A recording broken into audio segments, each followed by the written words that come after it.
NBA trades going on right now. Let's go ahead and talk about it.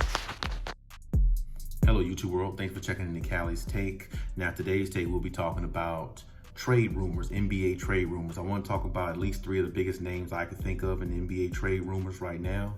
And before we get into the video, please like, subscribe. Also, hit the notification bell for any future content. Please also go in the description to see when my videos air every day, Monday through Friday at 4 p.m. And you can also join the Khaliis Take community. Also leave any comments as well. And check out my other videos also. Let's go ahead and jump right into this though. As far as the NBA trade rumors that I see, three of the biggest names. One of the biggest names that I can think of is Lonzo Ball. Lonzo Ball has been playing really good for the New Orleans Pelicans. Been playing at a high level here lately. And he's drawing a lot of interest on a lot of teams. The main team I think you need to draw interest from the most, I would say, is the Clippers. I said before in my other previous videos, I think that's the team he should focus, or the team that should be focused on getting him and adding him to their roster, which will make them a lot better. I'm not sure who they would have to trade. Hopefully not Patrick Beverley, maybe Reggie Jackson, and maybe one other person off the bench there.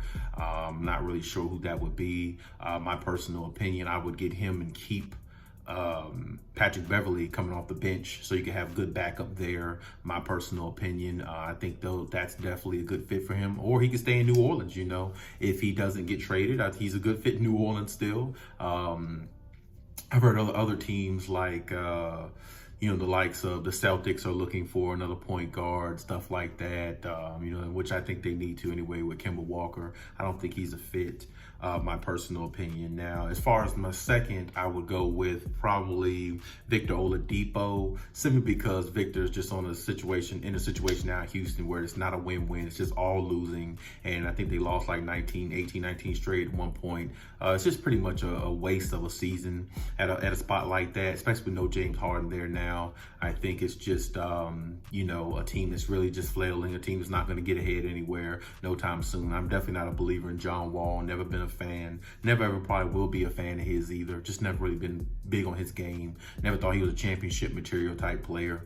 But I do think Victor Oladipo can help another team possibly get, you know, somewhere in the playoffs and, you know, provide some offense for him. And the team I'm thinking of that I've been hearing actually is the Golden State Warriors is a possibility. I'm not sure how true or how valid that is. He would actually go to that team.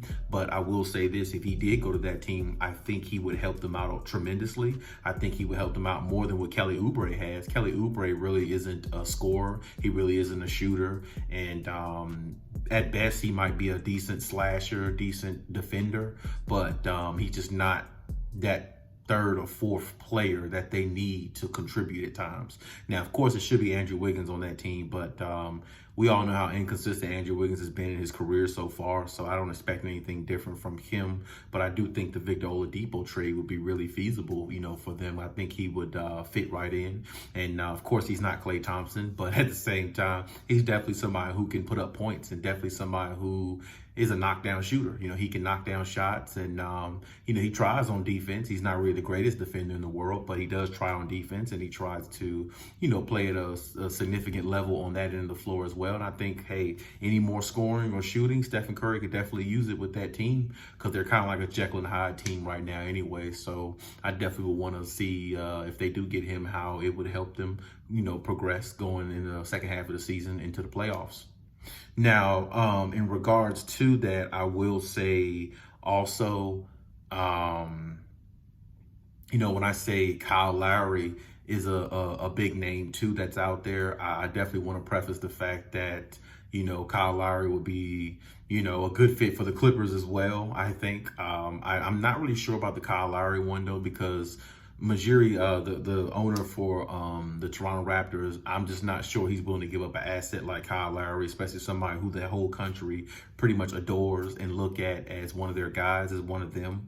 So it would be really hard for them to get rid of Kyle Lowry just off the sense or just off the fact of who Kyle Lowry is to them in the organization. But so if they were going to trade him, it would have to be for a damn good fit or a damn good situation in return for them. So now I will say this, like I said before, I think he's a perfect fit for the Clippers also, because I mean, it's also like another Toronto Raptors 2.0. You know, you have Kawhi Leonard, you would have him, Kyle Lowry, and you would have Serge Ibaka, you know, and just with the other pieces added there. But I think that would be a really good fit for him as well. And I really don't think, you know, my personal opinion, I think he honestly will be the best fit for them, even more than Lonzo Ball, as I said earlier, or as I said in my other videos before. I thought Lonzo would be a good fit. And of course, you know, both of them are on the potential trading block as far as NBA trade rumors, Lonzo and Kyle Lowry. So if the Clippers could pick up either one of them, I think the Clippers are, you know, playing with house money. I think they're in a good position. So I think they definitely need to set their sights towards that.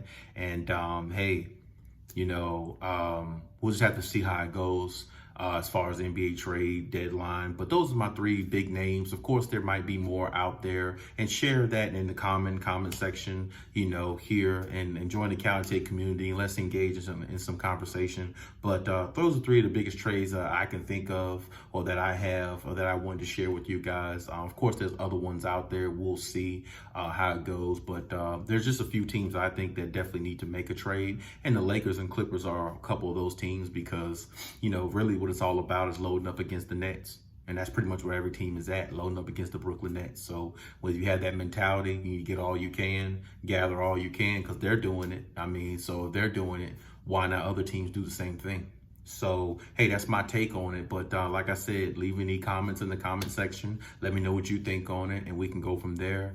And hey, till next time.